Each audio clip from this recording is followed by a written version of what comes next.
I'm Finn Nielsen from D2 Compute at the Technical University of Denmark, and I will be speaking about games for the lexemes in Wikidata. I have constructed games that use the lexicographic data in Wikidata and images and audio with pronunciations from Wikimedia Commons. You can see a screenshot of an example game on the left side. Here you should select the correct word among 3 presented Greenlandic words that correspond to the presented image. The aims of the games are pastime gaming, language learning, exposing Wikidata lexemes for new Wikidata editors, as well as the possibility of catching errors of commission and omission in Wikidata. It will hopefully increase Wikidata engagement. The inspiration for the games comes from Lacroix's Der die Das game, where the user should guess the grammatical gender of German nouns. You see a screenshot of the Lacroix game on the left. In the scientific literature, you can find description of other linked data-based games, where some of them are based on DBpedia data. What I'm doing is creating multiple games using different aspects of the lexicographic annotation, and furthermore making them work across multiple languages. The games are embedded in the Audia web app. Audia is a web app that runs from ToolForge, and it shows lexicographic data from Wikidata via Sparkle queries. Audia's games are small one-page, so-called serverless web apps that use the Wikidata query service for getting the data and use HTML, JavaScript, Bootstrap, and SQL.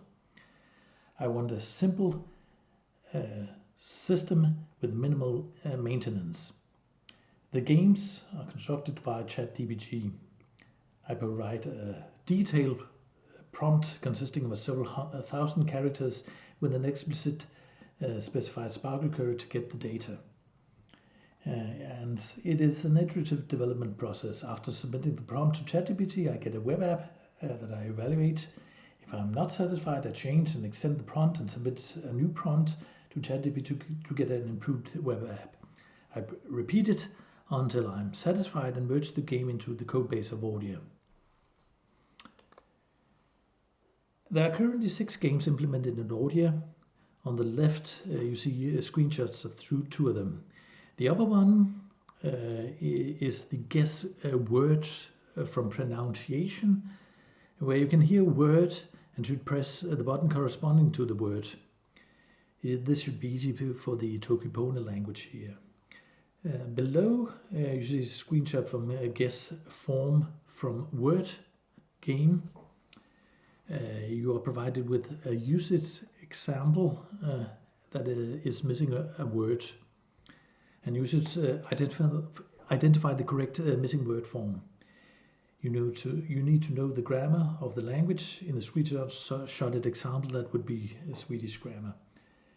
And these are quiz-like games.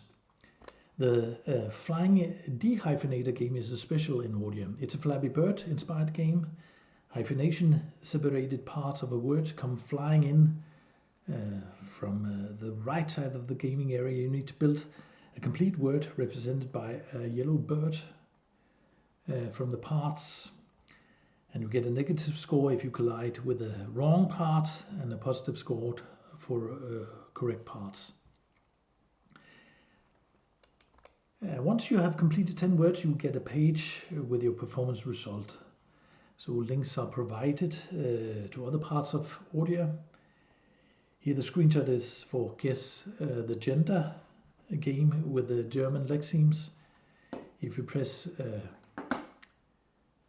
play again, the play again button, you can select a new language or stay with the language and get a newly randomized set of words. The page view of Audia is several hundreds a day. For the game's part of Audia, it is on average a bit below 10 per day. Here. When you play the games, you find, for instance, ambiguities. You are presented with an image of a blue t-shirt where the options are blue and t-shirt. To avoid this ambiguity, Audia would have to implement advanced pattern recognition, and this is not done. Playing the games, you can also discover interesting annotation in Wikidata lexemes Polish has an unusual grammatical gender annotation. The hyphenation character differs across languages. Diacritics may be a problem in some usage examples. And Audia's games have no gamified input where Wikidata is extended with new data. This is unlike tools such as Mishra Milan and Lexica. And there's also no sense of user level or user progress in audio games. And if you want to focus on, say, medical terminology or avoid vulgarism, then this is not possible. Indeed, it is difficult to determine the importance of Wikidata lexemes, that is, how common a word is in a language. This annotation seems not to exist in Wikidata. The audio games, furthermore, has no social features. There's no leaderboard and no social interactive games like Word Feud. But anyway, you can try out the audio games at this address, and thanks.